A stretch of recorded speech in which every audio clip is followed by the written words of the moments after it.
How to add money to Wealthfront.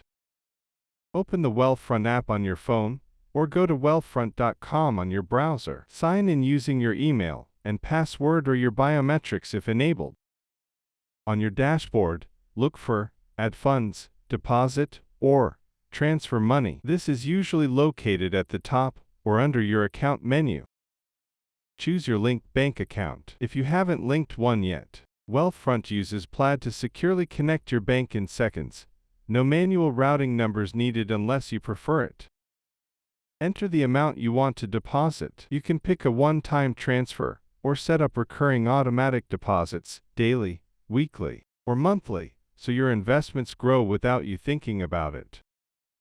Double-check your transfer details, then tap Confirm. Wealthfront will process the deposit, most clear in 1-3 business days, but some banks send funds instantly.